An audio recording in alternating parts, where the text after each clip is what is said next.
started. You can start, Ma. Gayatri or Ranjit. Recording, okay. This call is now being recorded. A very good afternoon to one and all present here. On behalf of Guru Nanak College, Chennai, I, Ranjit Kumar and Gayatri from Department of BCom, Bank Management, welcome you to the webinar on finishing school for student of 2018 to 2021 batch. What's your EQ? Emotional social intelligence is an array of interrelated emotional and social competencies and skills that determine how effectively individuals understand and express themselves, understand others and relate with them, and cope with daily demands, challenges, and pressures. Today we have amidst us the vibrant and elegant Miss Ashwini ma'am, freelance trainer and children or adolescent counselor from Mumbai.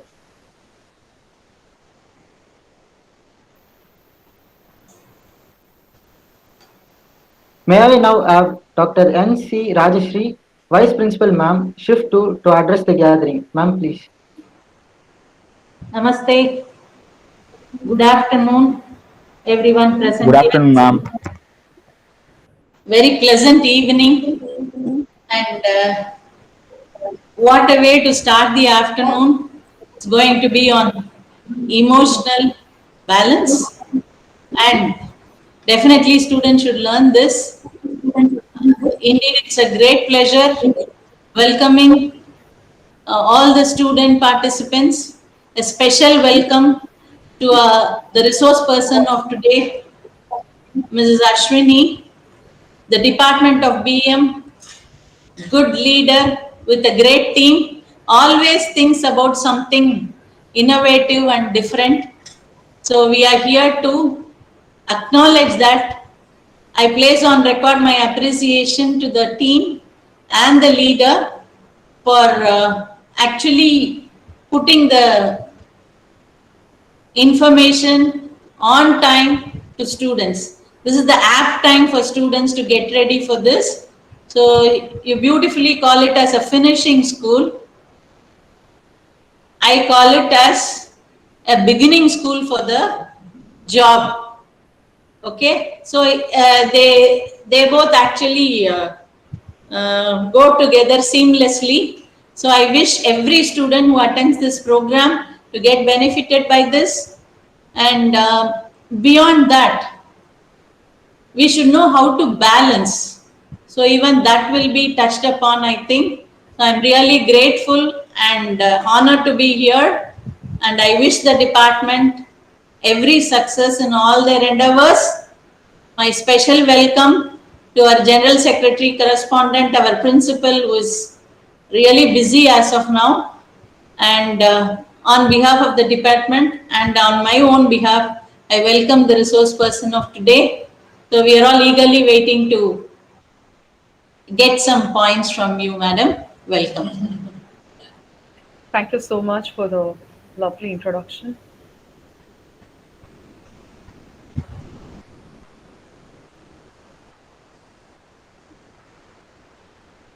Thank you, ma'am. Now I call upon Dr. Shakila ma'am, Dean School of Management, to say a few words. Please say a few words, madam. Come. Good day to you all. It's a pleasant evening.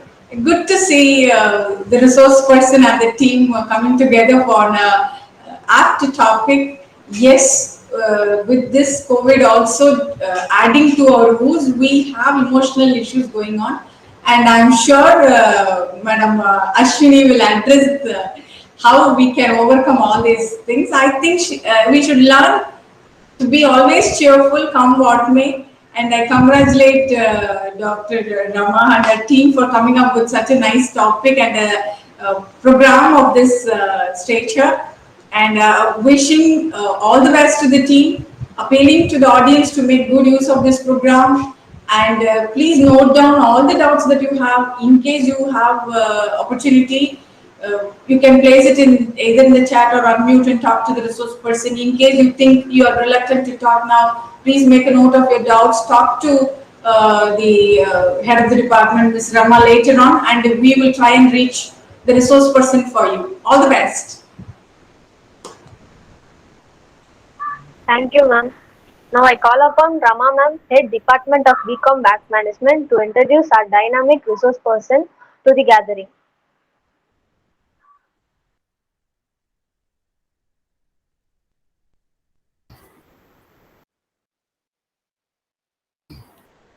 A pleasant afternoon to one and all present here.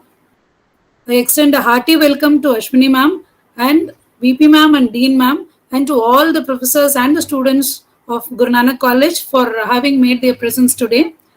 Ashwini ma'am started her career as a software developer with SRE Systems Limited, Chennai in 2006.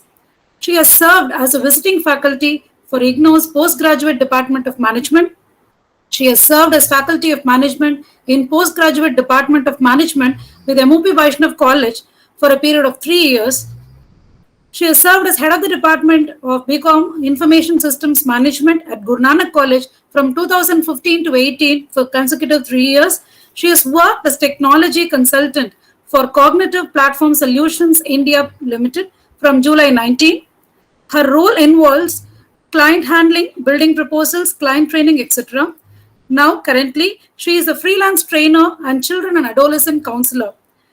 Beyond her career framework, she has experience as a trained Carnatic vocalist, self-taught artist, that is, she is good in drawing, painting, and music, freelance certified counselor for children and adolescents. She is a certified relationship counselor and mentor.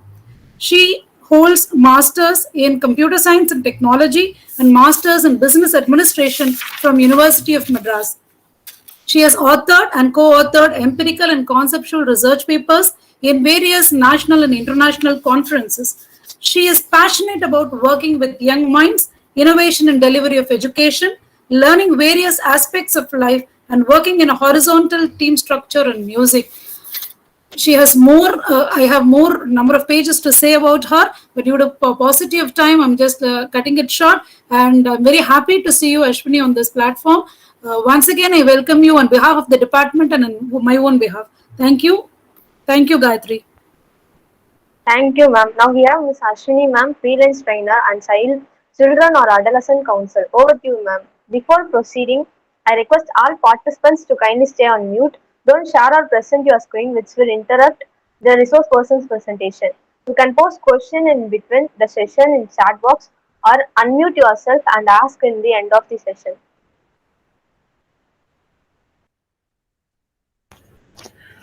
So, well, I would like to thank Ms. Gayatri, Mr. Ranjit, the young minds of today for the beautiful introduction. I would like to thank Vice Principal Madam Dr. N.C. Rajashri and Dean School of Management, Dr. Shakila, and HOD and a very good friend of mine, Ms. R. Rama, and Ms. Maitreyi and their team. And of course, to specially mention Madam Sukhdeep, the youngest of the team members, Mr. Satyanarayanan, and all other faculty fraternity for having me here. It's like Spider-Man Homecoming.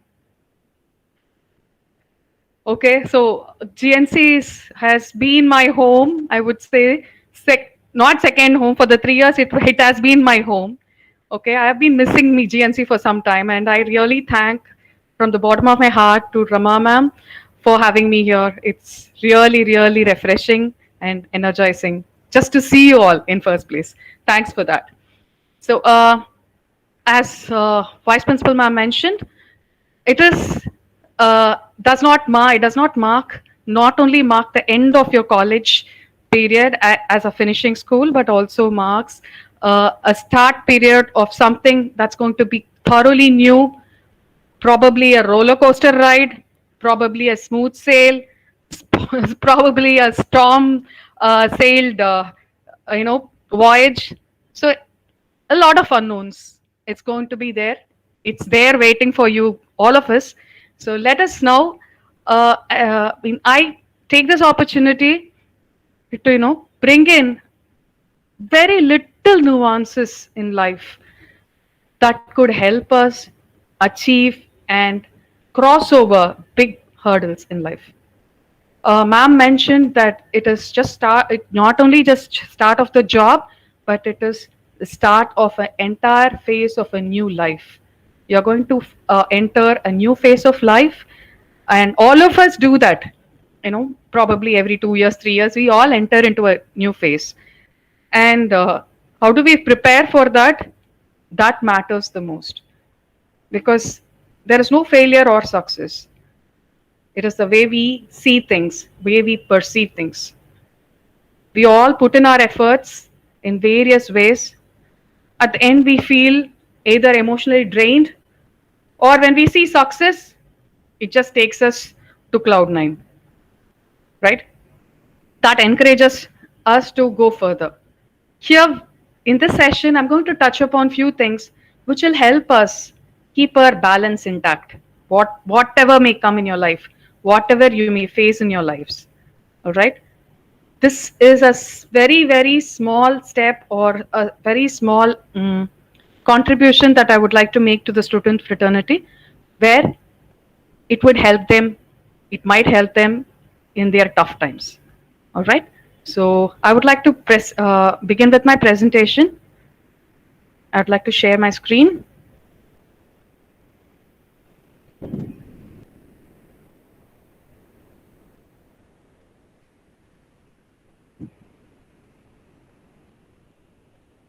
So the topic for today is, what's your EQ?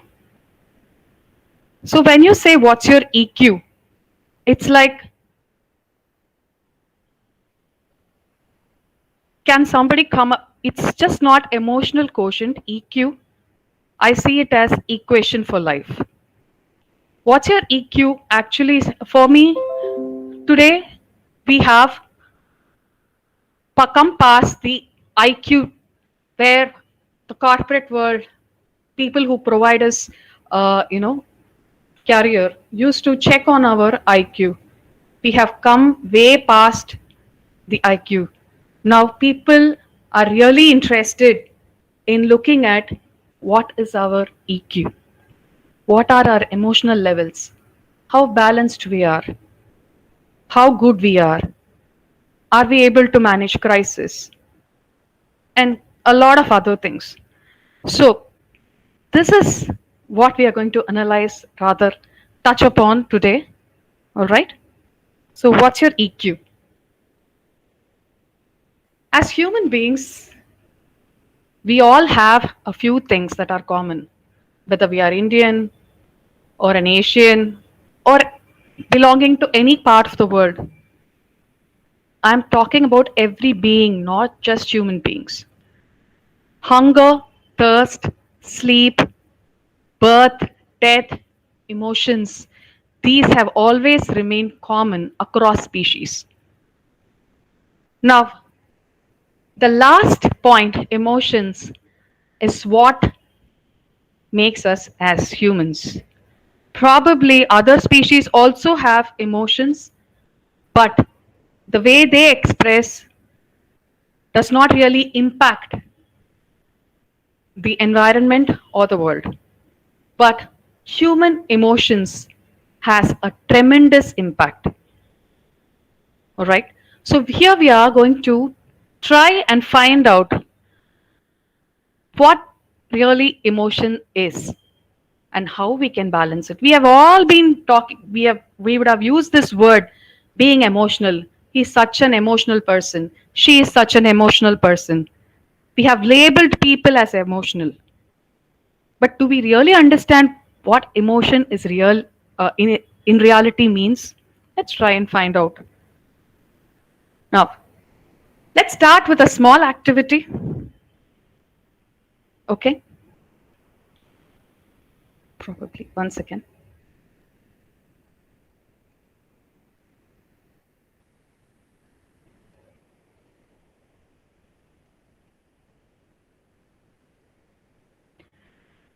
Okay, let's start with a small activity.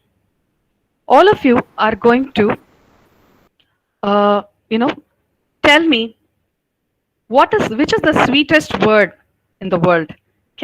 And you can provide me your answers on the chat box. Which is the sweetest word in the world? Any guesses?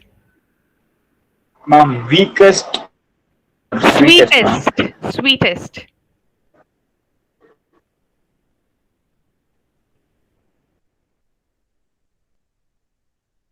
Sweetest word in the world.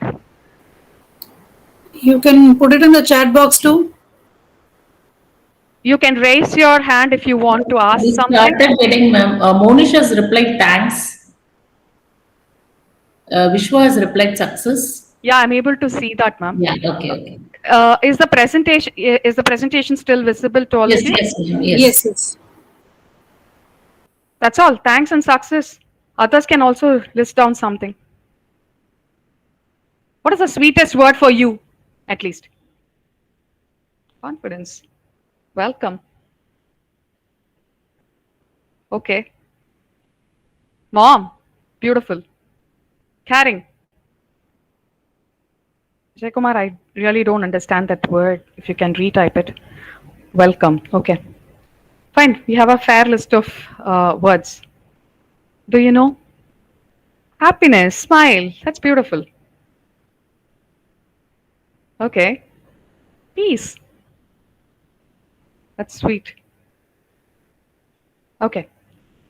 So, the real sweetest word is for each one of us is our name. Have you ever noticed when someone from the crowd, probably a person a little in a higher pedestal, or somebody, there are a group of people, and they identify you and try to call you by your name in the most nice manner? If you remember right, at the start of this presentation, I thanked Ranjit and Gayatri. If you would have noticed. No, the moment you listen to your name from someone else's mouth, there will be a small influx of an excitement in you. Have you all felt that? It internally, our brain process it like this. Oh my God, someone at least remembers our name. Somebody has recognized our presence. So the most sweetest word in this world for each one of us would be our names. You can go check it. Okay. So, and the second thing, do you know why this is sweet? If I can ask you, why this is sweet? Why our names sound so sweet to us? Any idea?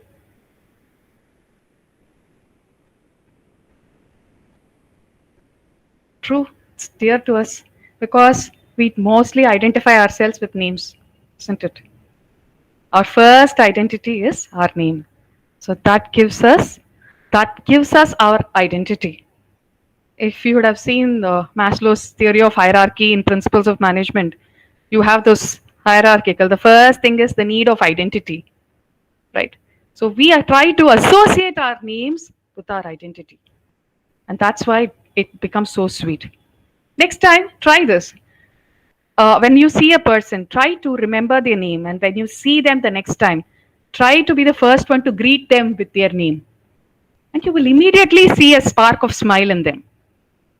And the eyebrows going up. Oh, wow, they remember us. Isn't it? So, that's Vijay Kumar. That's awesome. Only word we remember from birth to death. That's awesome. Good. So, the next thing that I would like to ask is, all of us would have watched movies. We would have cried on the most emotional brim climax scenes. All of us would have done this at least once in our life for some reason or the other. Either for the love of the actor dying there or for the situation that the cinema has taken us into. Now, you don't have to type out anything, you're most welcome to type out. You can identify one movie that is very close to your heart till date, and you can cite one emotion that remained very strong out of the movie. It will be great. Even if it's going to be a punch dialogue, it's fine. Okay? So if you remember something like that, you can actually type out. I can give you 30 seconds. Interstellar. Wow. Shah Jahan.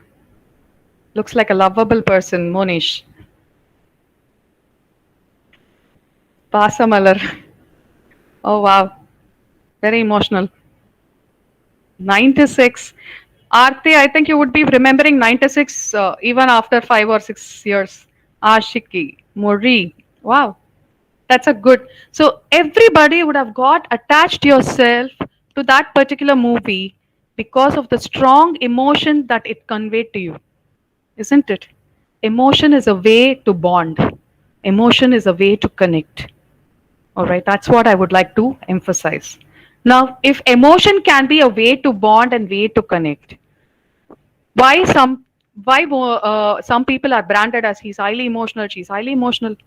Don't you think it is not fair to do that? In emotions, there are no right emotions or wrong emotions. Let me tell you. Every emotion has a credibility. If you're angry, yes, anger is an emotion, it has got its credibility. If you're sad, it has got a credibility. If you're happy, joyful, everything has a credibility. And please don't weigh them as right and wrong emotions. There is no emotion which is right or wrong. Everything is an emotion, and every emotion has its equal part to play in our lives. All right? So every emotion, I see them positive, colorful. Just that some colors are dark, some colors are bright. We need dark colors also. We cannot just live in bright colors always. We need dark colors too, because that helps us identify brighter colors, isn't it? So going on to the next slide, where I would like each one of you to label your most dominant emotion. All of us would have some dominant emotion which will spur up right away, and whenever you are in a very probably not so welcoming situation or most welcoming situation, there would be dominant emotions.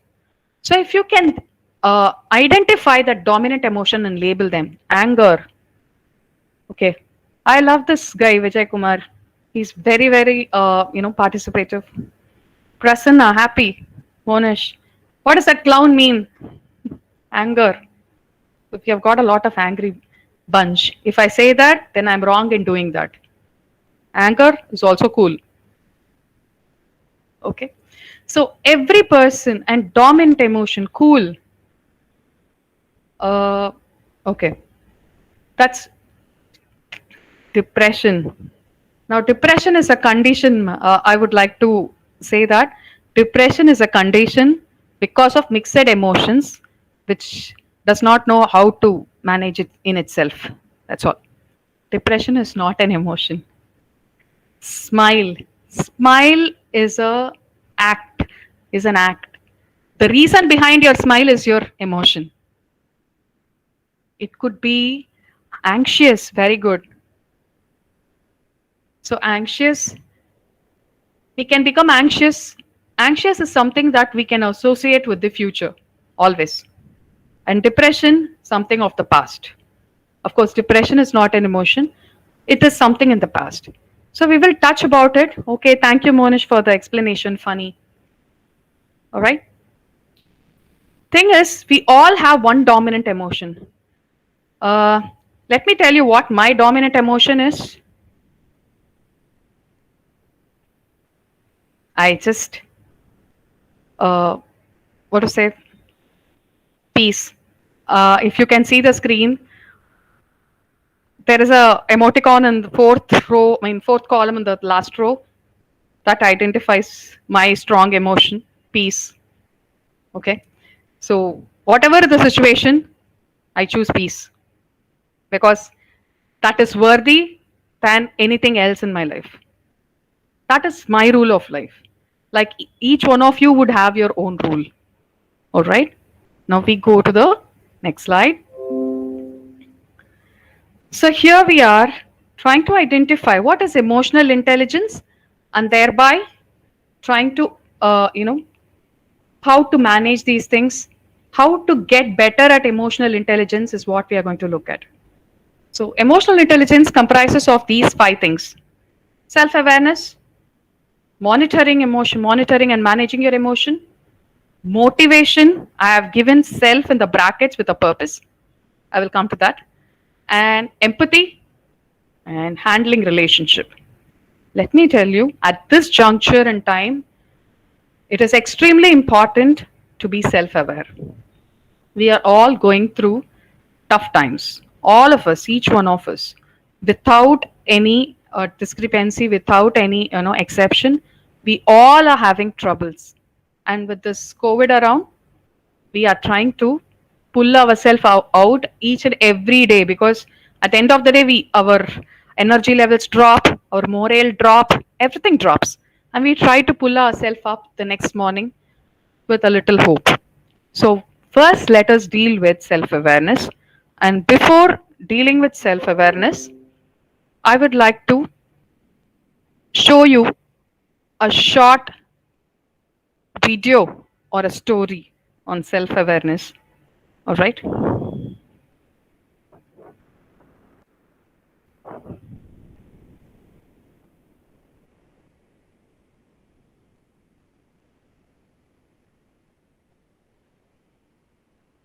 I would like to share this story with all of you.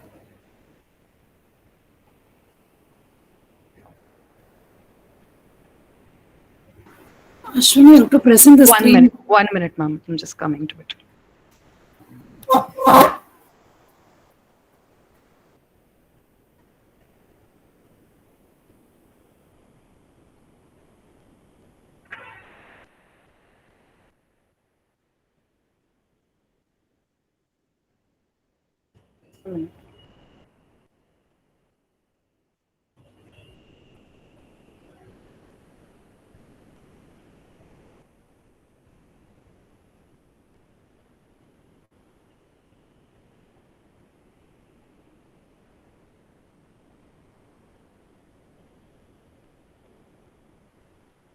I would like to share this story with all of you.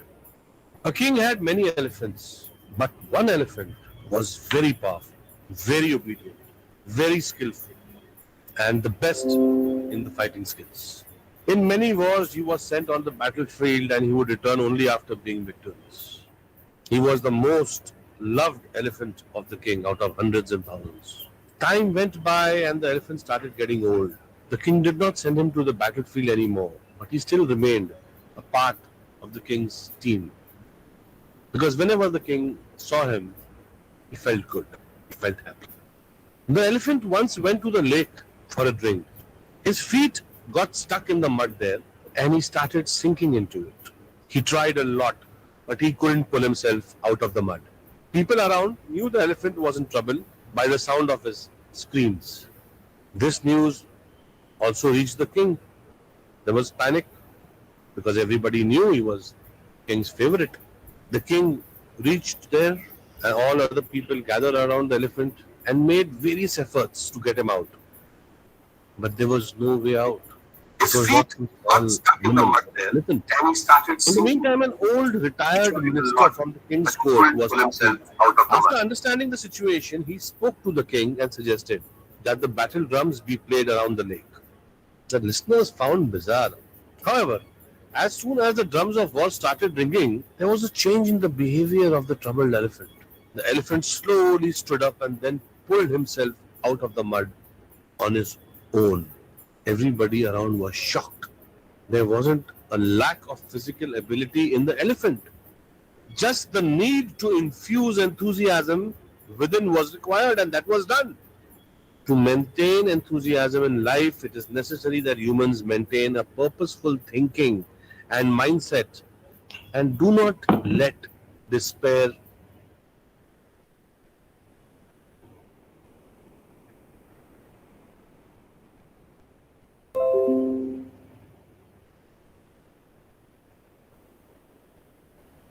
Okay. I guess it was audible. Yes, ma'am. All right. So we have a learning from this. There will be times where we will all be sinking in our own thoughts, not because of others, but in our by our own thoughts.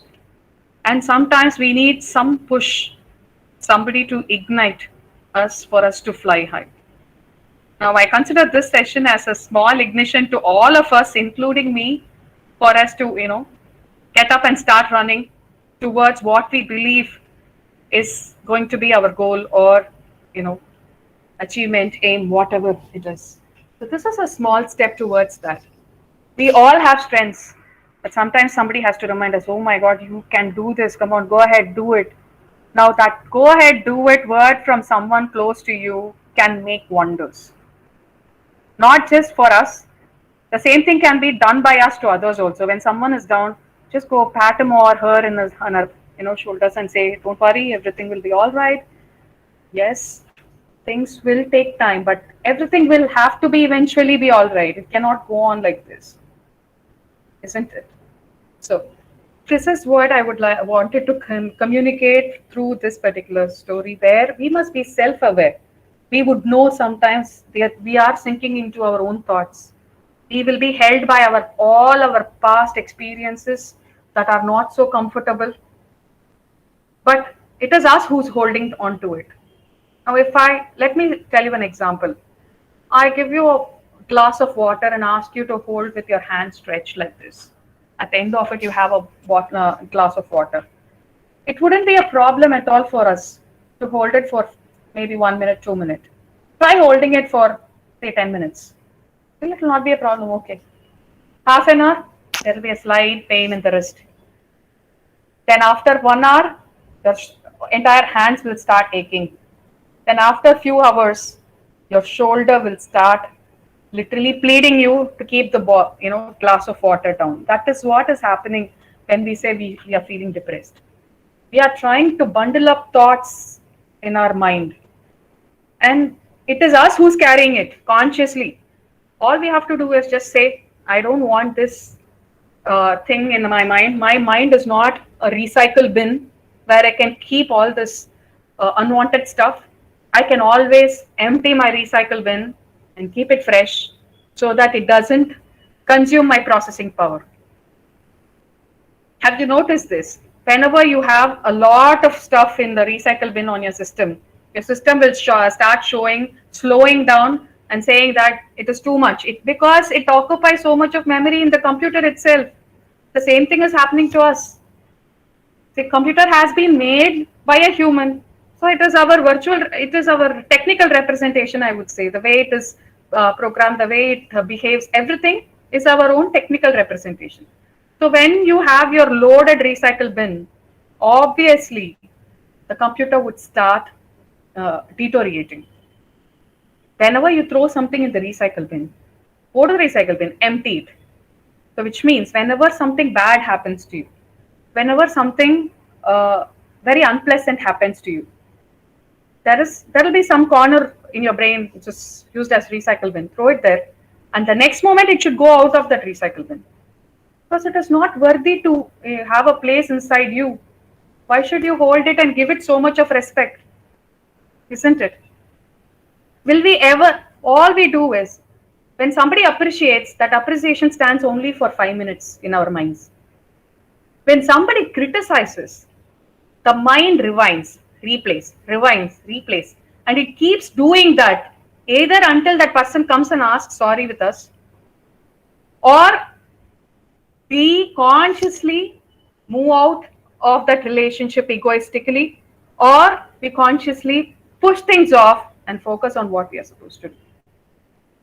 So mind can be both our friend as well as enemy. The way to hold your mind is on our hands.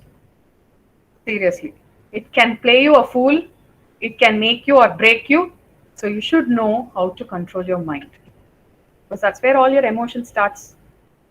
We all feel heart and mind. Emotion comes through heart.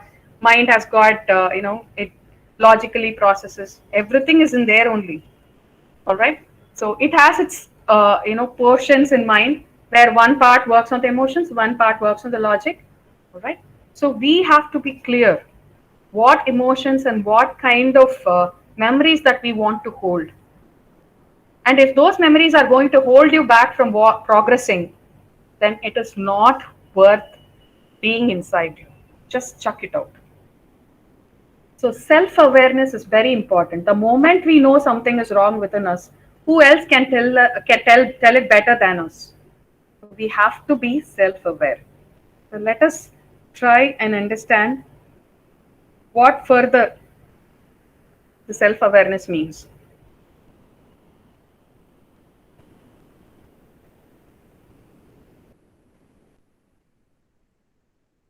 Ma'am, actually, we must control our emotions, but we should not act based on our emotions, ma'am. Few people will be acting based on their emotions. No, it is not so, dear. At the end of it, you will know why. It is not based on the emotions. We are not supposed to act is right. But let me tell you, it has to be acted upon, not reacted upon. There is a way. Most of us react. We don't really act on it. There is a difference. So we will come to that. All right. Whoever it is, who raised that question, if I can ask. Sorry. Hello. Is it Vijay Kumar who asked me the question? Yes, ma'am. Ma'am, I didn't ask, ma'am. I answered.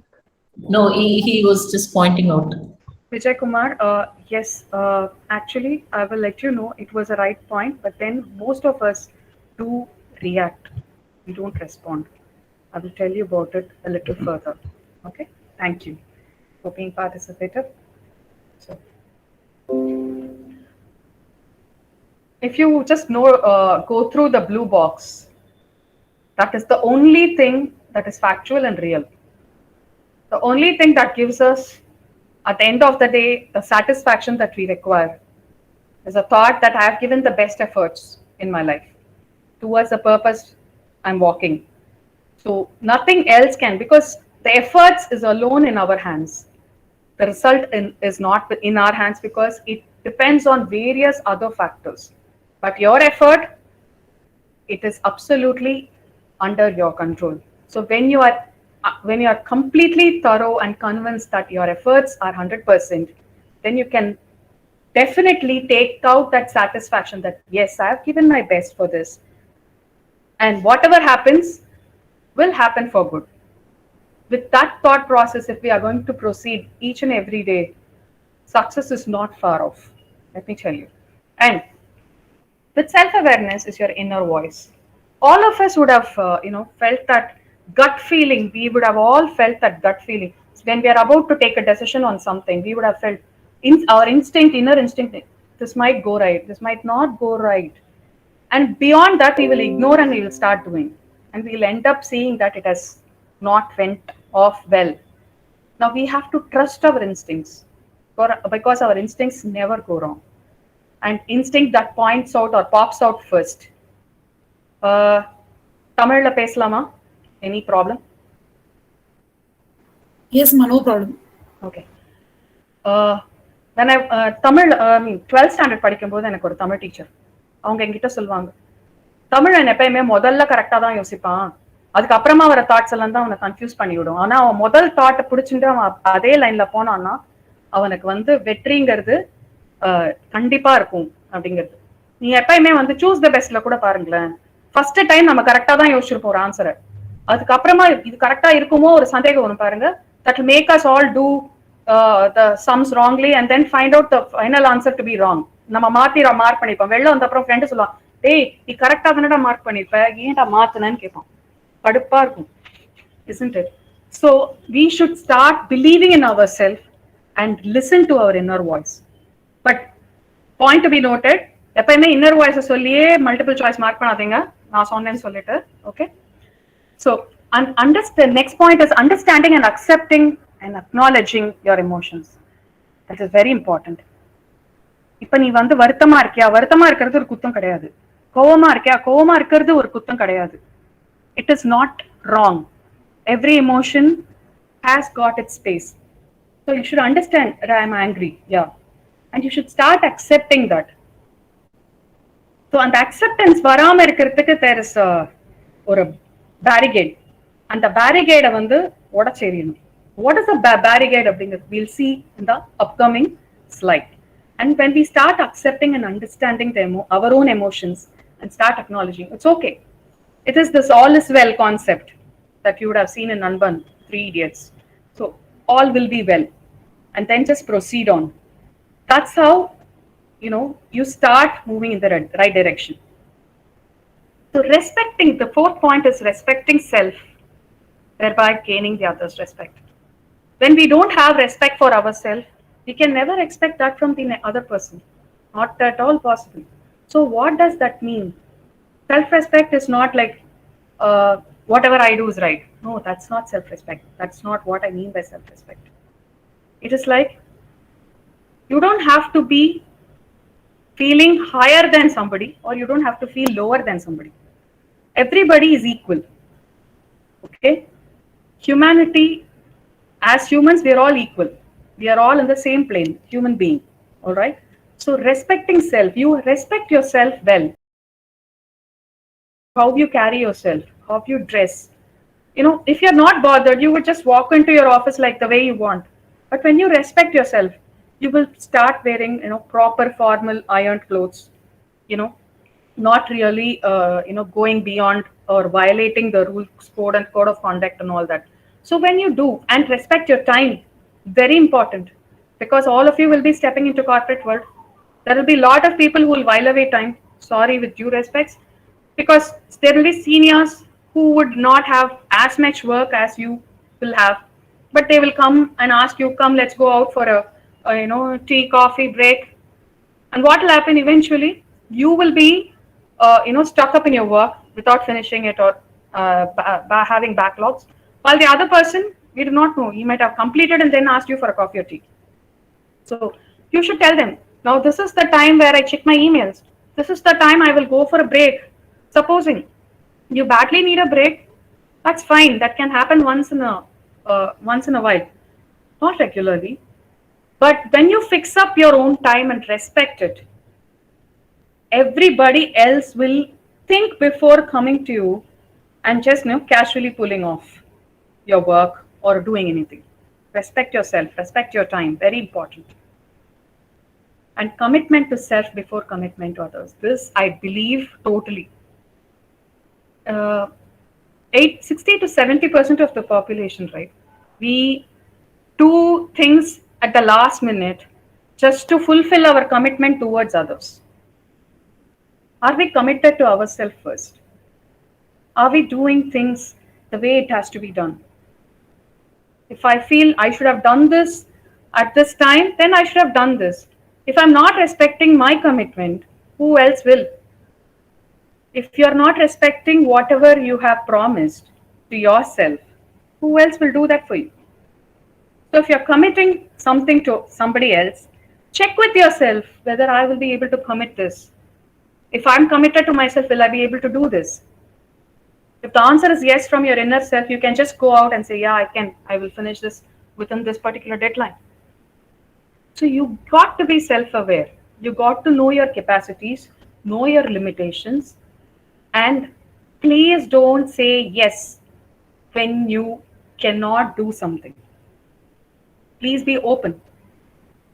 When a big task is assigned to you and you're really already you have a lot of work and you're working and racing against time, and somebody is saying you got to finish it, go ahead.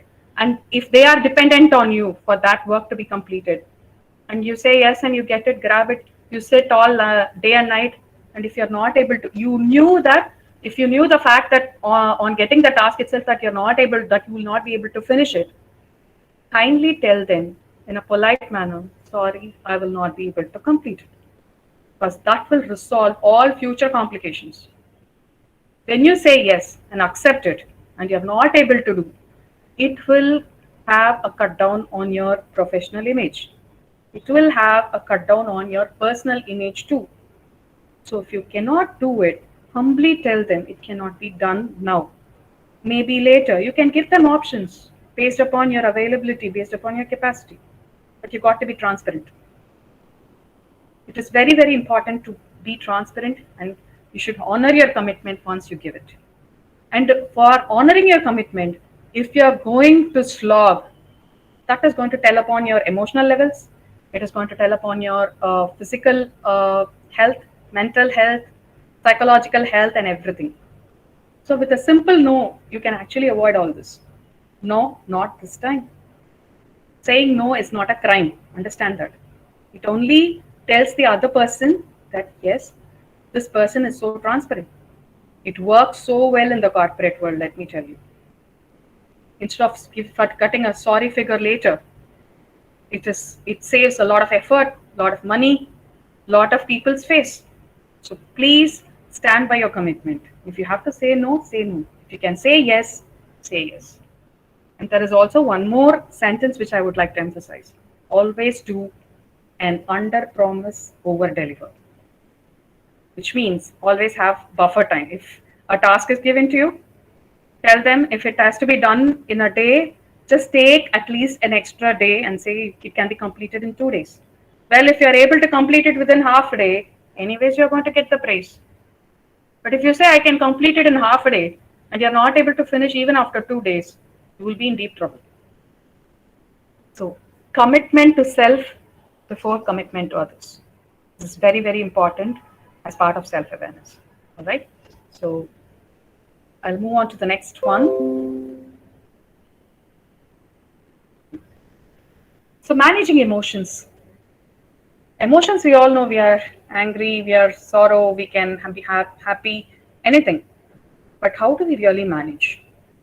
Because not every time we will be in a very idealistic situation where we can tell them or where we can express our joy, isn't it? In the middle of convocation, okay, after getting your degree certificate, if you're going to throw your hat, it will unnecessarily attract problem, isn't it? So you should know how to manage your emotions. So let's see how it is done. And please make a note of the saying or a statement which is given there. It's very important. Never reply when you're angry, never make a promise when you're happy, and never make a decision when you're sad. Now, I think I'm answering to you, Vijay Kumar. This is the, we act like this most of the times, which we are not supposed to. So when you're angry, or when you're happy, or when you're sad, that is, when you're at the heights of all this, your logical mind stops functioning. And therefore, please do not do any promises or commitment during those times. Instead, wait patiently before the emotions can subside, and then you can start making your decisions. Right? So, understand, as I said, emotion or being emotional is not a weakness. It is not at all a weakness. It is a basic human quality, right? And emotions have considerable impact on mental, physical, and spiritual health. Okay, so when you go too much stressed, sorry to mention this, but this happens in the corporate world, people take other non-recommended means to calm themselves. They become alcoholic, or they go for something else, or they may even, they try to lose their mind in gaming, saying that I need a diversion, so I'm playing. I need a diversion, so I'm just, having a, party. So these are, as you say, these are mere diversions. It's not going to solve your problem. It is not going to, emotionally balance you out. These are only like painkillers, which just stays for a while. After which, again, these emotions are going to crop up. So that's not the right way to do or manage your emotions. First thing is identify what your emotion is and the reason behind that. Second thing, try to understand how long the emotion is going to stay with you and how you are going to, keep that emotion at bay so that it doesn't interfere you much. And then, most important, label your emotion. I'm feeling jealous. Jealous is also an emotion. These days, we see a lot of that around. But when you name that emotion, automatically our mind started processing, oh no, am I being jealous? How can I be? Jealous is such a non-ethical thing to do. So why should I be? Your mind will start doing a regression test on yourself, and it will stop things at bay. Let me tell you, it is a very powerful technique. Label your emotions. Why this emotion comes up and what is this emotion? Label them, and it solves half your problem. And expressing and regulating emotions of self and others. So you have to express. If you have a problem, you got to express it to your loved ones, because they are the only ones who can understand you in your true sense when you explain it properly. Half the time we presume. If we say my dad won't understand, if I say my mother won't understand, my brother won't understand, my friend won't understand, we try to judge and we try to presume. Now that's the biggest mistake anyone could do. Now that stops us from expressing the right, the right emotion at the right time to the right person, which can be very, very dangerous. So please express your emotions, saying that this is the problem which I have. I have had a fight and I'm not very comfortable with it. I don't want it. This is the problem. And when you talk it out in a smooth manner, or everyone who calls themselves a human being would surely understand and distinguish between your thoughts and feelings, or your emotions and your feelings. Feelings are something that can be, it's a chemically felt inside your brain, right? Which happens because of an external impulse. But emotions are created within us, in our brain, as a response to an external stimuli, right? So managing emotion is very much in our uh, own self, and we have to just find out how to get this done. That's it. Now here, I would like to bring upon the next video, which will help you understand what changes first in us when we, go through an emotional phase. All right, I'm sharing another video. Okay.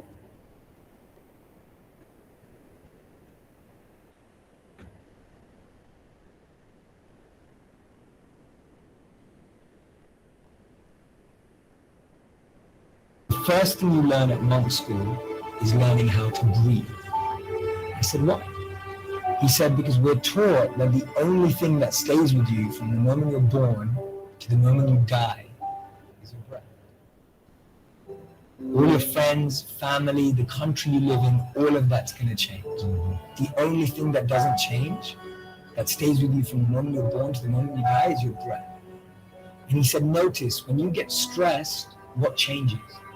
Your breath. When you get angry, what changes? Your breath. When you're sad, what changes? Your breath. When you're happy, what changes? Your breath. Every emotion is experienced with the change of the breath.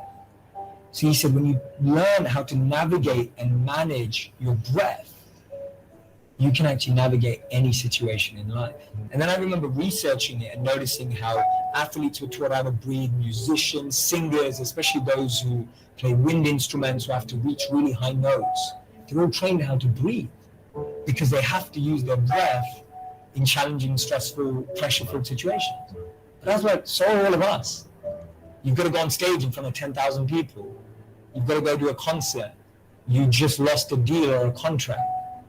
Our breath changes in all those scenarios, yet we don't know how to use our breath to change our life.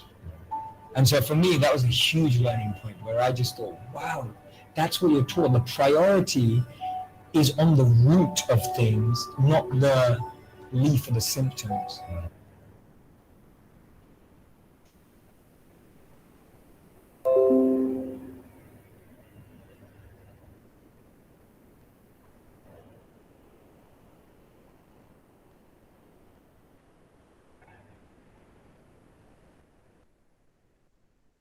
So if you see what changes first when something happens, or when we are anxious or whatever, it is our breathing. Have you ever noticed when you breathe,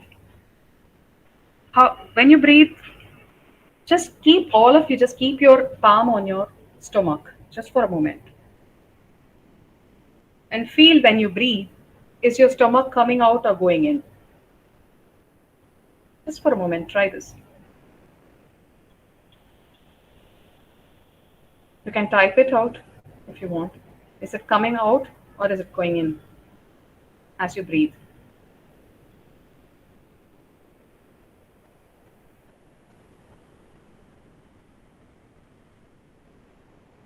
Great, coming out. When you breathe in, your stomach should come out. And when you breathe out, the stomach should go in. If you have noticed an infant sleeping, a 30-day kid sleeping, or that is the right kind of breathing that we should do. But over period, our pattern of breathing have changed.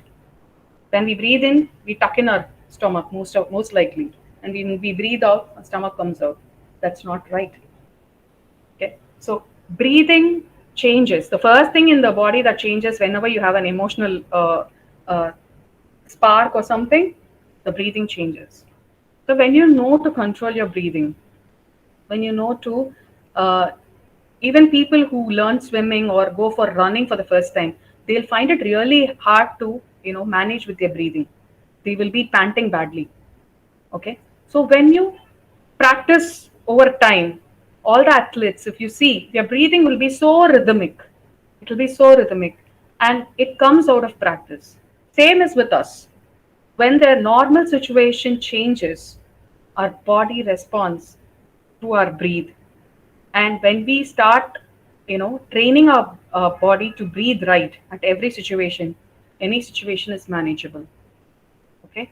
So this is one basic exercise which we could do while managing emotions better. And that's why people say do pranayam, do breathing exercise and all that. It actually helps. Trust me, I have gone through a lot of depression cycles, and this has helped me out way better to what I am today. Okay. Now, going on to the next, motivation, which is the third segment of emotional intelligence. Motivation is, again, not all of us are motivated always to do something, right. Ask your mom. One day she will be seen happy in the kitchen, cooking nicely. The other day she would be cooking for the cause of cooking. It happens right at that stage till the people who are CEOs, CFOs, managing large organizations, they don't get motivation at all. But unless we feel motivated, we cannot do our tasks right. All right. So let's see what happens with motivation. Self-motivation has been there in us right from time immemorial. Had the ape man or caveman had not thought about inventing wheel and fire and other things without any motivation, we wouldn't be traveling this far with lot of equipments around to manage our life, isn't it? So self-motivation has been the reason, okay, for what we are today of some human being. So self-motivation is there inside us. All we have to do is just tap it and wake it up. And then we have self-control. You have to use the self-control to chisel our destiny, use feelings responsibly to make decisions. Now I would like to I would like to address the statement of Vijay Kumar. He said we should not be emotional while making decisions or something like that. We can use emotions while making decisions, because this is what we call it as emotional quotient, where our emotions is at play as well as our intelligence. Both come together, work together to make logical and emotionally responsible decisions. All right. Learn to channelize your stronger emotions towards attaining goals. Ajit's recent movie, where the girl says, anger, I'm so angry at my father, so that every time I start to run, it's not Vivegam, I'm sure. Vishwasam. Yeah, thanks. So there she says, anger is the most strongest emotion. Yeah, it is. And when she has channelized her anger towards something progressive for her. Likewise, each one of us have a very strong emotion, which we can actually utilize for our betterment, for our development, for our evolution, I would say. All right. So you should know how to channelize that. That's very important. And believe me, once you step out of this college, here at least your teachers, your mentors or whoever it is, they keep encouraging you, pushing you, come on, do this, please join the class, do this, do that. When you step out, nobody will be bothered at telling you all this. You will be left like it's a big jungle, no guide, you will have to wade through yourself. Believe me, it's tough. Unless you have the drive within yourself, you're not going to, it's very difficult to make a path of our own. We have that self-driven attitude in us as human beings, and we will definitely, and it is always possible for us to bring that to surface. That's not difficult. Okay, so you have to bring in that motivation, and just not you. We develop only when others around us also develop. Okay, that's what your teachers are doing. Okay, where they want when they do such programs, the teachers get to move, get in touch with so many resource people of various walks of life. They have a learning, but it is for your learning which they are doing. Automatically, they will also raise in their pedestal. That's why a teacher's job is a thankless job, and once a teacher is always a learner. So you become better person. When you teach somebody a concept that you know, is your knowledge not getting better on the concept? When you, it's like when you give love, does the love inside you, go for a scarce, or you become, you're out of love? Is that something like that? No. Knowledge and love, when we give, it grows. It's a universal truth, let me tell you. So you have the drive in you. Push yourself. Only you can motivate yourself. And when you have that self-driven approach, believe me, no one in this world can stop you from achieving what you want to achieve. Most of the leaders today are all self-motivated. Nobody stood behind them and say, okay, go do it. Till 10th standard, 12th standard, there will be teachers around, parents around saying that, come on, you got to go, give your best. They will prepare you tea. They will make you all comfortable to, for you to study and get better marks. But that would have come down a little after joining college. And that would vanish once you go out of the college. Because after that, it is yourself. Because they have provided you all that you want for you to lead a life. And after a point, it is up to you how you chisel your character, how you chisel your career, character, life, everything. Okay? So we move on to the next slide. Now here, we have another video. I hope it's audible. We all feel unmotivated from time. 1 minute.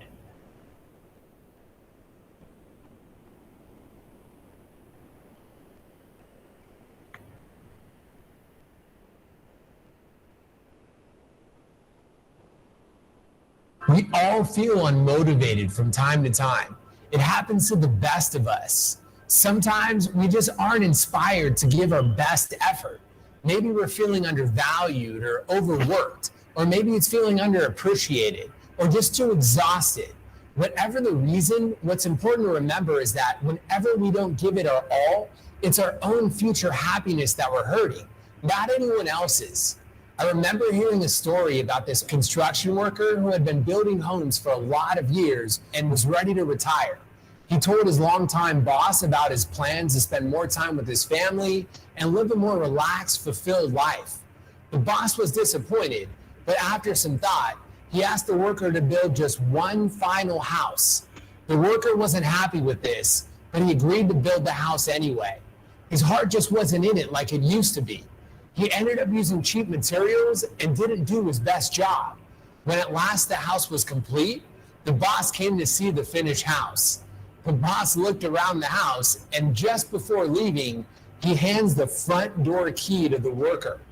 "This is your house," he said, "my gift to you." This was a huge surprise to the worker. Although normally it would have been an amazing surprise, the worker looked around at the bad job that was done and regretted not doing it better. If only he had known he was building his own house, he would have done it so much better. It shows what we get out of life is a direct result of the effort we put in. We've all experienced a time in our lives when we just didn't feel like giving it a 100% effort.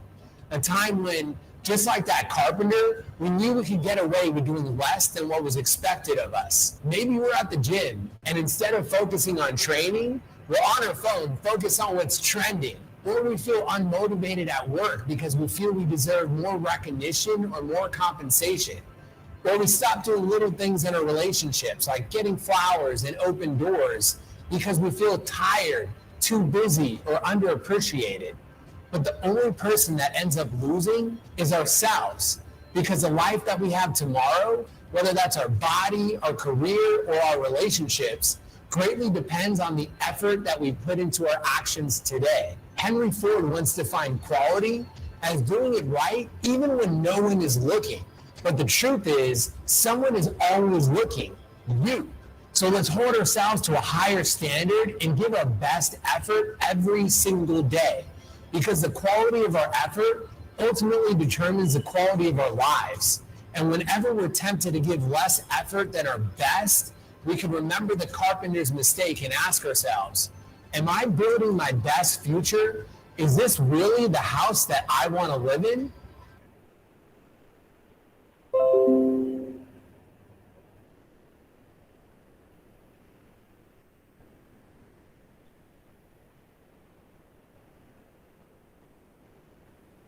So, are we going to live in the house? Is the question that we have in our minds. So, if we do not want to stay in a place where we can live, how can we expect someone else would come and live there? So if we are going to be careless of what we are doing, it is going to impact not just someone somewhere outside, it will come back to us some ways. We should remember this. When we are given a task, assigned a task, and we have accepted it to do it, then there is no looking back but to give your 100%. And there is no exception in that. So the next strong thing, or the fourth point in emotional intelligence, is empathy. Can someone point us what is empathy? Can someone highlight on the chat box, please? Or if you want to talk, you're welcome. Can somebody tell me what empathy is? You can be, yeah, Sriram, thank you. Yes, putting ourselves in others' shoes. How many times do we do this? We just start assuming things and reacting to it. All of us would have fought with that friend who would have not accepted our point of view, isn't it? This would have happened in our life at least once. And all of us would have fought with our parents for something or the other, just because they don't accept our point of view. But are we ready to accept theirs? Not even accept, at least see what their point of view is. Now, when we start feeling for others, when we start feeling from their point of view, we will never have conflicts. You would have seen all those illusionary images where two images would be there. From one side, it would look like an old female. One side, it would look like a beautiful girl, and all that. So life is also an illusion. The situation that we see from our point of view might not be the same for the other person. And we cannot influence or force the other person to accept ours. All right? We must be ready to agree to disagree. Yes, I agree to disagree with you. And that, let me tell you, that will avoid so many conflicts in your life. Okay? So empathy is a very, very important quality that each one of us should have.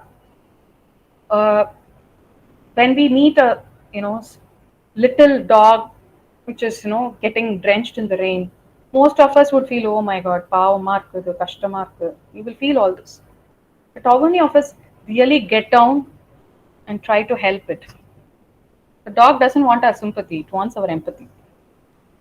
And when we have empathy, let me tell you, world will be a best place to live if every one of the human beings have this empathy in us. Of course, we all have, but it is a selective empathy. We are empathizing towards selective set of people. We don't throw it open to the entire humankind, isn't it? We are being very selective. And especially, we will not throw it open to opponents, whom we consider as opponents. Sorry. Right? So, empathy can be cognitive, emotional, and compassionate. So, all we have to give the world is empathy and not sympathy. All right? Again, a small video for you. All right?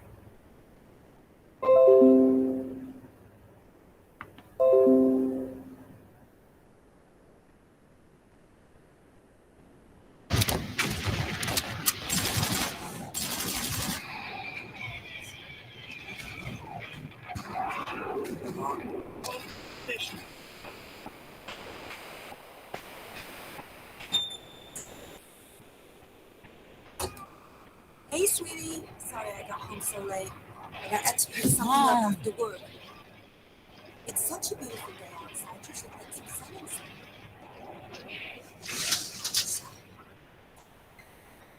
Why don't you stop playing and open the present I got for you? Hello? Oh, yes, sir. I don't know why you didn't get the papers. Okay. Whoa. Cool.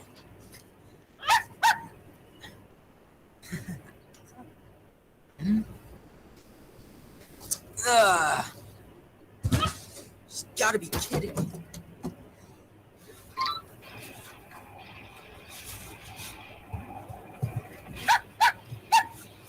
Get lost.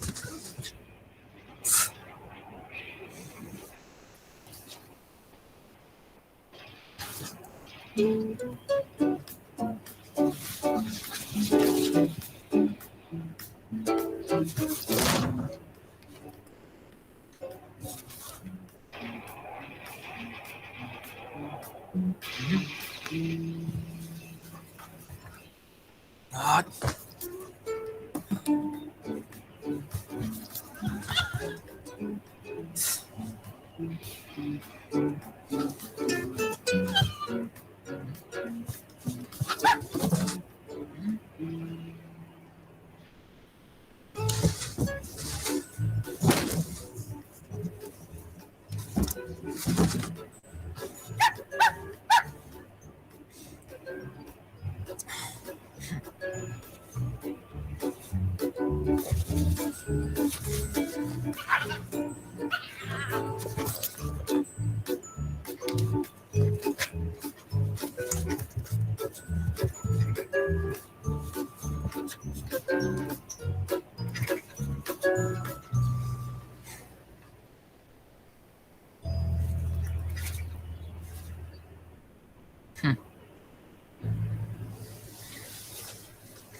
Mom, we'll be outside.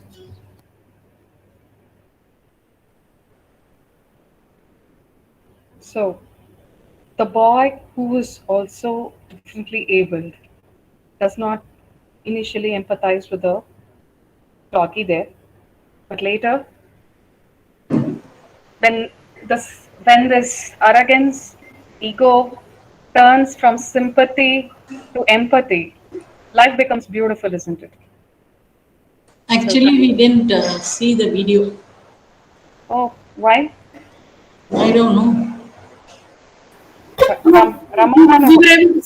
We were able to see, ma'am. You would have not have pinned the video, ma'am. Actually, if you've pinned your screen, you can look into it, ma'am. Okay, thank you. Okay. So, empathy is a very strong emotion, I would say.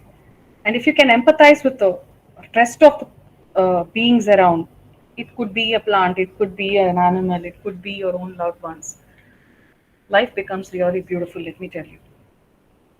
All right.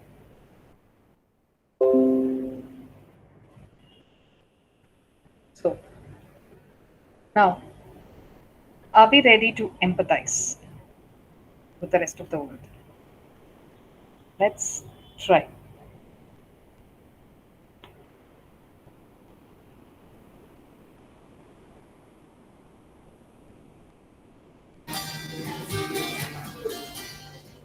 Bro, that doesn't even make sense. It makes total sense. You just open up your mind and listen to other people's opinions. That doesn't. What's going on here? What's going on? John's being ridiculous. I'm being ridiculous. You're the one that thinks. Bro, how can you not see? Okay, boys, calm down. Okay, everybody take your seats. Okay, Matthew, let me rewind it. Listen to other people's opinions. That doesn't even make sense. It makes total sense. You just open up your mind and listen to other people's opinions. That doesn't. What's going on here? What's going on? John's being ridiculous. I'm being ridiculous. You're the one that thinks. Bro, how can you not see? Okay, boys, calm down. Okay, everybody take your seats. Matthew, John, come up here, please. And John, stand over there and face that direction. Matthew, come over here and just do the opposite. You.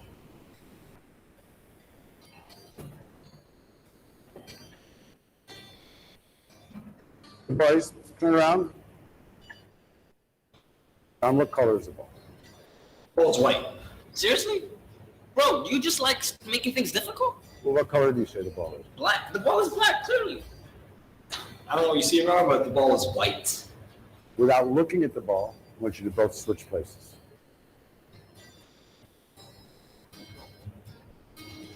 Both of you, please turn around. And what color is the ball now? Okay, please have a seat.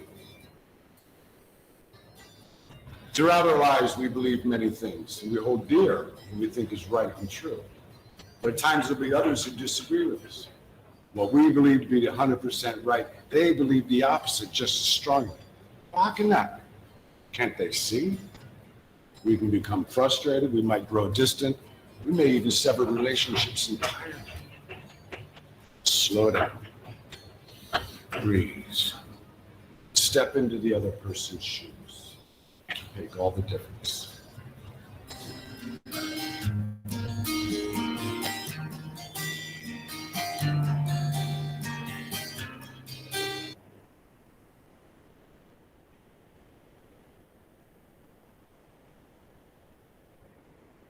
So that's empathy, trying to put ourselves in others' shoes and find out what they are really going through.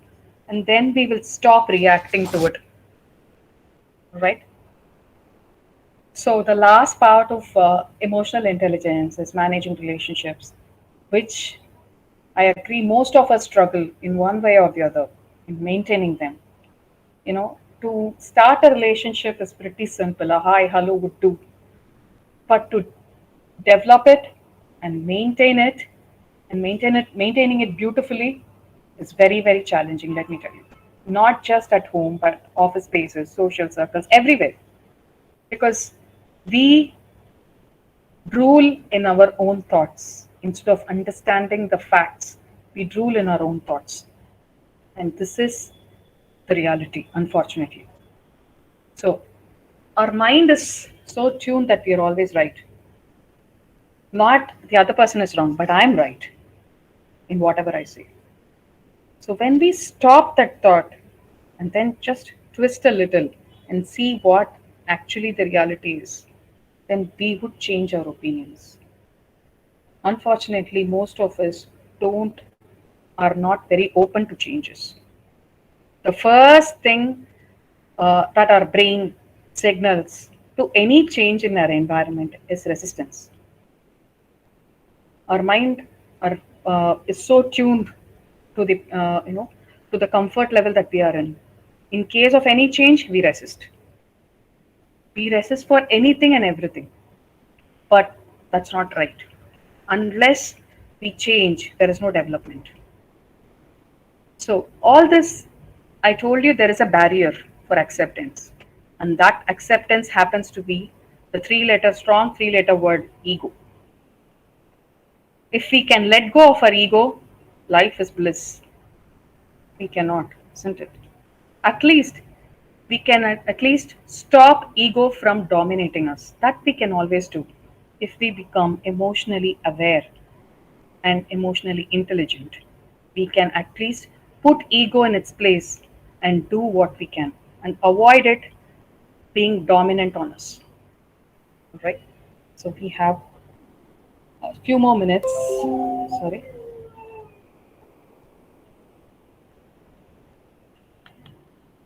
Another video coming up for you.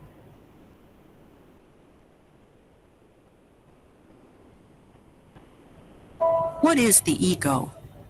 The ego is a self-generated identity consisting of every belief we believe about who and what we are. This includes our personality, our talents, and our likes and dislikes. The ego is what keeps us locked away in our minds in an endless cycle of chatter, separated from the present moment. It is the identity created and reinforced by the story we tell ourselves.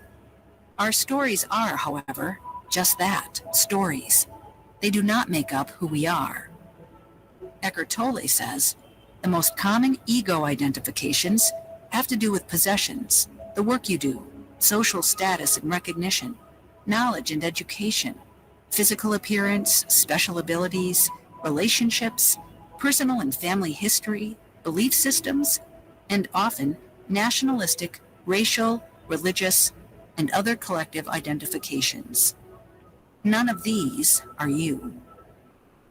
While the ego is an aspect of the human condition, it is not the true essence of who we are. When we operate from ego, we are generally obsessed with right and wrong, blame and shame. We are not acting from a loving place, but a judgmental place. We are not acting from a place of how can I serve or how can I give? Rather, what do I get and how do I look? Learning to identify the traits and behaviors of the ego, and then working to consciously make a different choice, will drastically change your life. Here are 3 tips on managing your ego to create a more peaceful, loving life. Number 1, stop taking things personally. The ego loves to get offended. It loves to feel wounded, and it thrives on pain and conflict. When we choose to be offended over things, we are actively choosing to allow the ego to take hold of our lives and create pain. In order to disassociate from this decision and make a different choice, we must recognize that love is our natural state. Humans actually want to connect and feel joy, not misery. If someone does or says something that makes you feel any negative emotion, you have 2 choices. You can react and engage in conflict, or you can recognize that the trigger within you is an opportunity for your own growth. You can choose to recognize that anything negative said or done from another is likely a projection of their own ego. Don't waste your energy on ego battles. Save it for love and service. Number 2, forgive. The ego loves being right. It sustains itself in this way.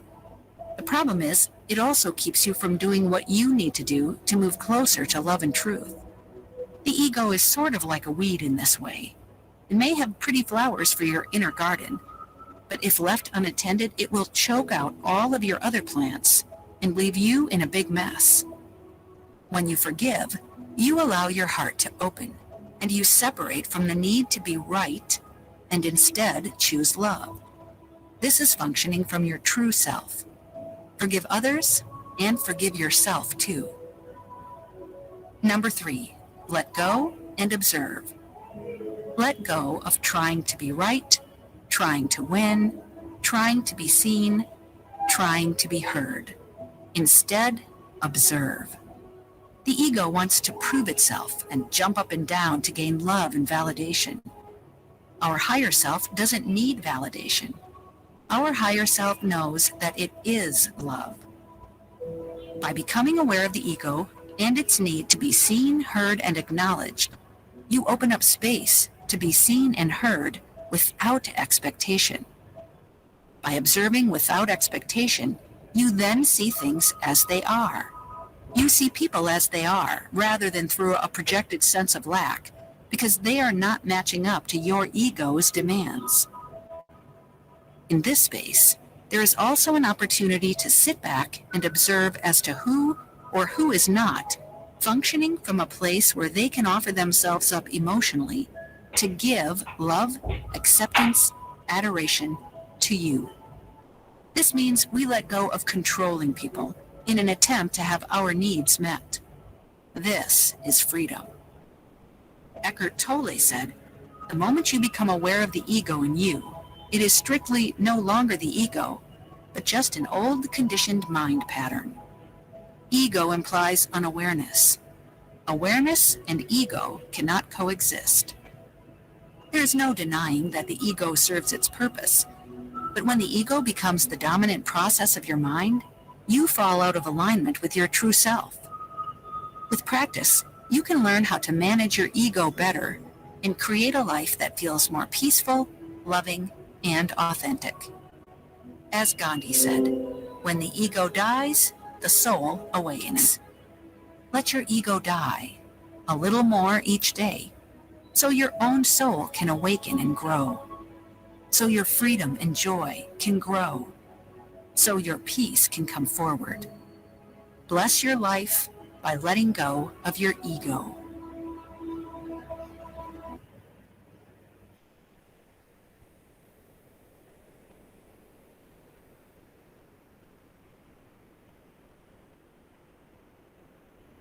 So, we have seen what ego can do to us. This is a gist of how we manage our, relationship. Never react, but respond. Okay? And it is on it now. If a lot of studies states that only 10% happens to us through the external stimuli. Rest of it is done inside here. The 90% is in here. And if we know how to control those responses, those reactions, those tantrums inside us, we are halfway through. We are successful in controlling our emotions, channelizing our emotions. We just have to understand only 10% has happened outside. But we try to, our mind tries to project, recreate things that has happened and make us dwell in the past. And that's why we lose our cool most of the times. So it is up to us whether to react or respond. When we react, we break relationships, bonds, connections. We hurt, we get hurted duly. Instead, we wait and respond. It makes the situation better, right? And stop controlling things that are outside you. We all think the situation, the environment around us is under our control, and something goes wrong, immediately that sparks a, chain of reactions inside us. So outside, don't try to control. You try to control your inner self, everything outside can be controlled. And even if it doesn't get controlled, your inner self will be prepared to handle it way better than it could have done otherwise. And let me tell you, anxious is, as I mentioned, it's a futuristic emotion, because when we think about our future, we get anxious. We can associate anxiety with future, because with the past, we don't get anxious. All right. And we get depressed because of our past. So stop, dwelling in your past memories, your past deeds, anything. If you are at the present, trying to chisel and giving you 100% of what you're supposed to do, your next moment is going to be beautiful. All right. So stop being in the past, be in the present, stop thinking about the future, and do what is required for the future in this moment. And automatically your future will flow, isn't it? So that's where we have to focus. All right. So let's not, judge anybody. Let's not, misunderstand anybody. Instead, we start to live with every moment, going better for us. And let me tell you, we have arrived at the last part of our presentation.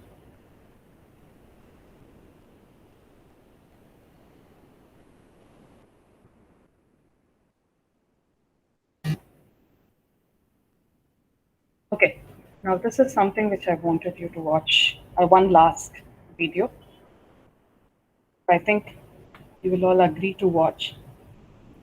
Sorry for your time. It's getting a little delayed.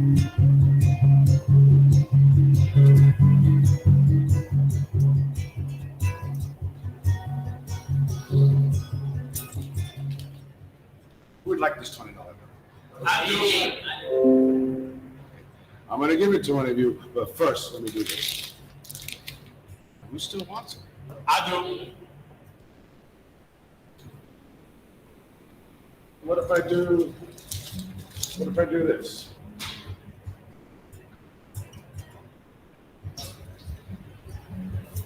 And who wants it now? My dear students, I've just showed you a very important lesson. No matter what I did with this money, you still wanted it because it never lost its worth.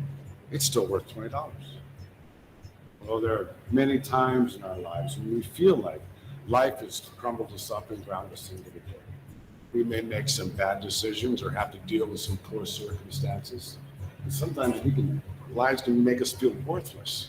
But no matter what has happened, no matter what will happen, you never lose your worth. You never lose your value. Never forget that.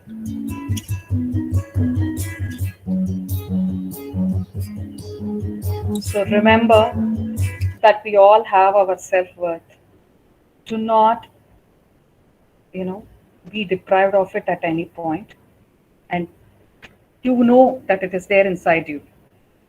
So never lose your self-worth. So treat others as you wish to be treated always. No one is born less or more. It is what we accumulate as our experience that makes what we are today.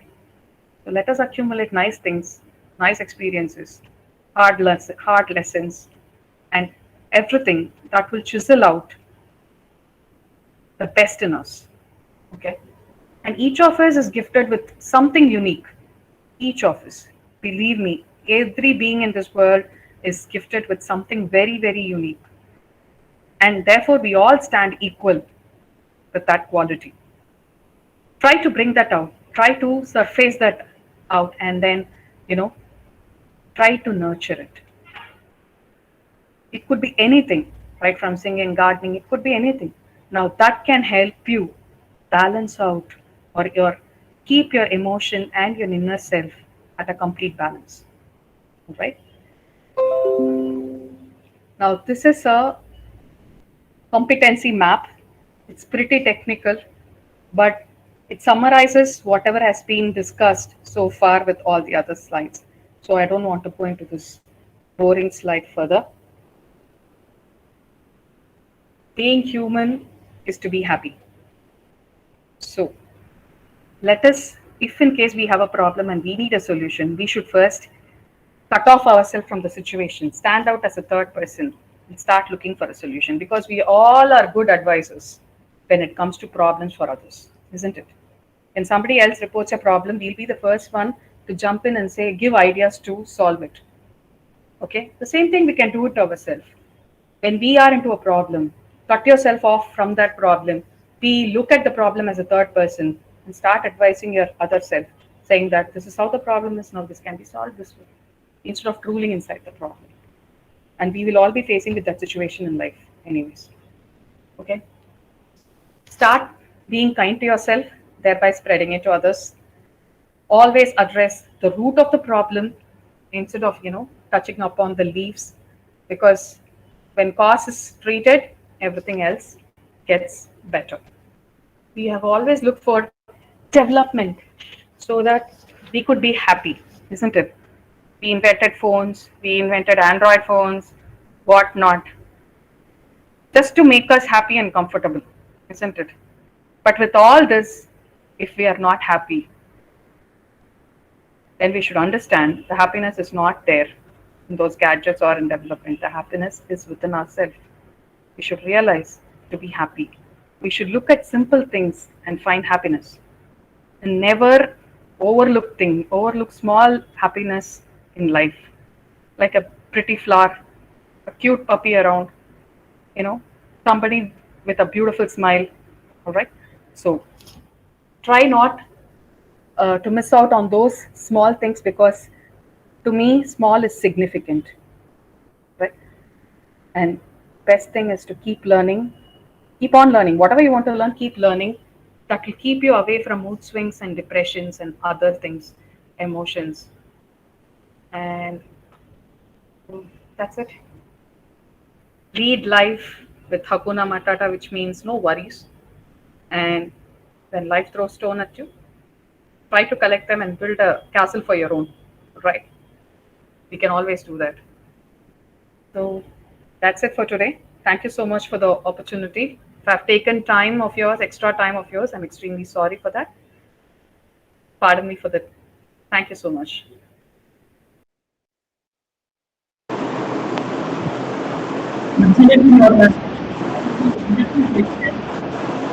More than students, even we enjoy the solution in this life. Hello, Ashwini. Hello. Can you hear me? Ma'am, Ashwini ma'am, you are in. Yeah, hello, ma'am. Hi, Ashwini. How are you? It's been long time. I thought at least this is the forum I can come and speak to you. So happy to hear your voice. That's amazing. Yeah, so happy to see you also. It's very nice. I couldn't be for the entire thing. I was not able to connect, but the last part was really impressive. Hakuna Matata, which you spoke of, really correct. Really, truly. Otherwise, we cannot survive, no, ma'am, with all this around. Yeah. How are you? How is everything at home? Yeah, good, ma'am. At home, happy. Yeah. When are you planning to come back to Chennai? I don't. GNC misses you. I don't know if I can make it to Chennai in the recent times. Right now in Mumbai, let me see how long it's going to take to move to the next place. Please do come down. Think of Chennai whenever you're going for the next place. If I'm the one, I would have thought about it long back. Thank you so much, ma'am. Happy to hear your voice. Happy here too. Okay, then please carry on with the question answer session. Sorry, I wanted to first talk to Ashwini, then with the other things. So nice of you, ma'am. Thank you so much. Thank you. See you all. See you, ma'am.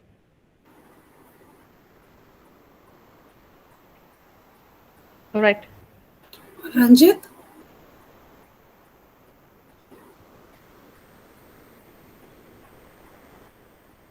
Those who are there, sorry, just 1 minute. Those who are there in the meeting, if you can type a one-word comment on the chat box about the session, it would be really helpful. I'd be happy. Not helpful, I would be happy, whatever it is. But I want your true emotion out in one word. Please.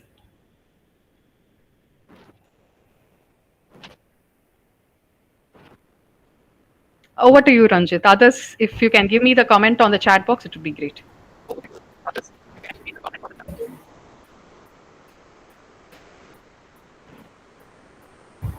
Thank you very much for such a beautiful session. Surely try to express plain emotion. Ranjit, your voice is breaking. Ranjit, we are not able to hear you.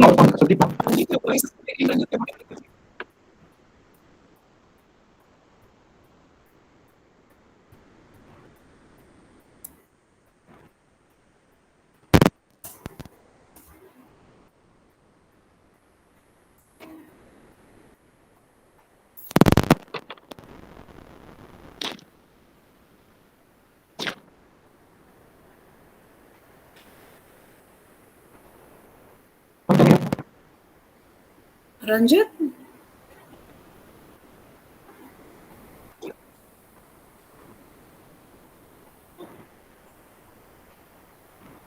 Sukhdeep, can you take over? Yes, thank you, ma'am, for such informative session. Surely we are going to implement the same things in our life and going to reach that extra mile. So on behalf of the Department of BCom Bank Management, Guru Nanak College, Chennai, I am indeed privileged to propose a vote of thanks for today's webinar on the topic, What's Your EQ? I am indeed honored to thank the dynamic and ever vibrant resource person for the day, Ms. Ashwini ma'am, for taking time off her busy schedule and giving us a deeper insight into the concept of EQ. No one could have done and explained this better than you, ma'am. The insights whichever you have given are like surely going to help us reach that extra mile and be successful in our future life, especially to all the final years who are going to who have passed out. I would extend my heartfelt thanks to the management secretary Dr. Majid Singh Nair, principal sir Dr. M.G. Raghunathan, Vice Principal Ma'am Dr. N.C. Rajeshri, and Dean Management Studies Dr. M.K. Shakila Ma'am, and all the heads and faculties of Guru Nanak College for motivating us and extending their full support in organizing the program. I express my sincere gratitude to the faculties and final year students of Guru Nanak College for their active participation in the program. I would wish to place on record my sincere appreciation to Ganesh of 3rd BM, Varsha, Hemant, Ranjit and Gayatri of second year BCom Bank Management for assisting us in the designing of the invitation, certificate, feedback form and comparing the program. Last but not the least, I thank our presiding deity Guru Nanak Devji for showering his blessings on us and enabling us in the smooth execution of the program. Thank you one and all. Hope you had a great learning time. Thank you.